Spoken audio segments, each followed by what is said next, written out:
So it is December 1st, new month. I hope you guys had a great Thanksgiving and are looking forward to a great Christmas. But I wanted to cover this topic for you guys because it is not something that always happens to me, but I think it shows the value in reaching out to potential clients or even current clients. Now, the month of November, November 21st to be exact, there was a real estate agent event called the Breakthrough Event. And through social media, there was a flyer circulating with several realtors on the panel that I actually work with.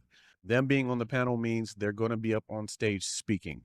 And whenever I have a real estate client that goes on stage speaking, they always hire me to go and film them, whether they're trying to get the raw clip of them at the speaking engagement because they try to get booked for more, or if they want to make an Instagram reel or something like that. So I seen this flyer circulating early, or I would say early November, late October, and not a single agent hit me up, not one. I'm not thinking anything of it because I'm still working. I'm still like doing my thing, but I'm assuming that at least one of them is going to reach out to me because I've worked with all of them at multiple events. 1 week, 2 weeks, 3 weeks go by. It's like 3 days prior to the event and still nobody hits me up. So in my head, I'm thinking, okay, they probably already have a videographer. They probably already have a media team. Maybe a sponsor is covering the video or something. So they don't need me per se for this one. But I took a shot in the dark. I have a retainer client. Her name is Maisha Majors, where she gets 10 videos from me. I think currently we're at about 4. So I reached out to her and asked, hey, I know that you're going to this event. I'm not covered to be there, but would you like me to come and, film for you because I don't have any footage of you at events. We're normally just filming like empty offices, but getting footage of her networking and stuff like that could be good for her. So she thought it was a great idea. So I'm like, perfect. At least I'll be there for one person. Now, in the back of my head, I'm thinking, what if they don't have a videographer? What if all of my other clients just assumed I was going to be there because everybody that I work with is going to be there? So I'm like, all right, you know what? Let me load up multiple cameras. Let me get all my batteries together just in case I might need them. I even told my assistant to come with me so that she can help me cover different areas of the event. Now, if I'm just filming Maisha, then I don't actually need my assistant, but I'm kind of just taking a leap of faith with this. So I show up at the event, setting up my camera for the stage shot, and then I'm going around with my B cam, just filming Maisha, do her thing. Then as I'm filming, I'm starting to see the clients that I work with, talking to other people. One lady says, "Oh, I knew you were going to be here. Can I get a video?" I'm like, "Yes, sure." Another guy, "Hey, I knew somebody was going to book you. Can I get a video and the raw footage?" Perfect. Another lady, "Hey, can I get a 1 minute Instagram video?" Yes, of course. So I was actually booked for one person, and I actually had 7 people who wanted something from me at that event. So because of that, it turned into a $1,600 day just from one text to Maisha asking if she wanted me to be there. And I think this is a prime example of why you should be used to reaching out to people, even if they don't reach out to you first.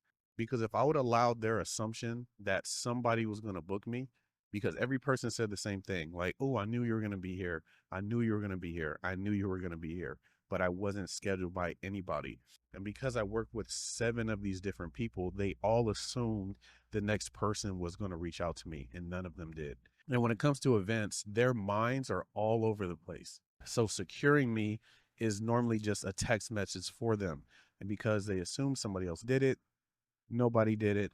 And it could have been a whole event that didn't get filmed. Because there was one other videographer there, but he was only filming one specific person. And I covered multiple people at that event.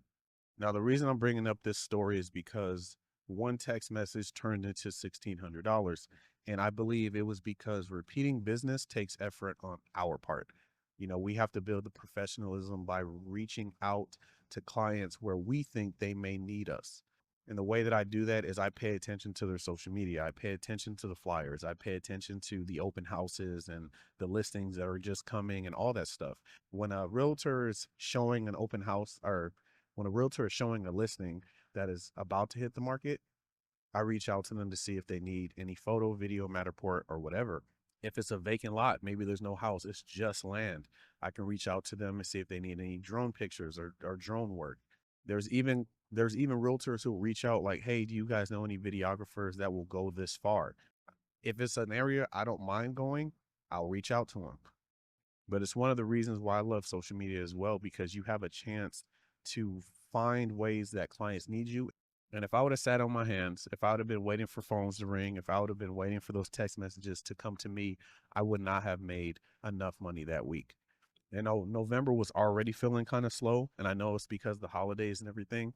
I thought I was going to end up making like 7 grand for the entire month. And lo and behold, because I kept doing what I'm telling you, I ended up making 13,000. I'm even doing that with a couple clients. One that reached out to me and she told me that she wasn't going to be able to do a retainer because her Christmas was a little bit more expensive than, she had thought. Now I know what that's like to struggle during the holidays, so I recommended that she doesn't pay for her retainer all up front, but break it into two pieces. So now she could pay me 1,500 now and 1,500 in 4 weeks. And I'm okay with that because it's not always just about grabbing money where you could get it. Sometimes it's really about figuring out a solution for another person. Yes, it's your client, but that's a human being. You got to treat them as such. Same thing with these people who forgot to call me. I could have like, oh man, no, they're not using me anymore. Or woe was me, woe was me. Why didn't they hit me up? When instead I treated them like human beings who are forgetful and reached out and just checked. Now you might be a person who's like, well, I don't have any people to reach out to. Now you may not have any reoccurring business right now, but there's always somebody to have a conversation with. If there's somebody you think you can serve, then you have a potential client. And it's just like that. If you think you can serve this person, then you have a potential client. And you have to treat it like that. You can't treat it like, oh, they probably already have somebody, because they might not.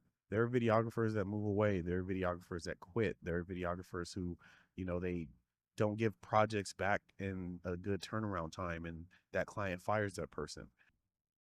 But you can't just sit on your hands waiting for people to jump into your boat. You have to go fishing. You have to make sure that you're doing your due diligence, that you're being a professional, and that you're reaching out. Because if I didn't, it would have cost me $1,600. But we're going to wrap this one up, guys. I hope you guys found this video valuable. If you did, please share it with a friend, like, subscribe, all the good stuff.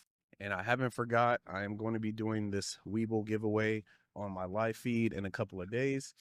I think there's like 60, 70 people. I'm definitely going to do this way before Christmas so that you guys can get it by then. But thanks for watching, and I will see you in the next one.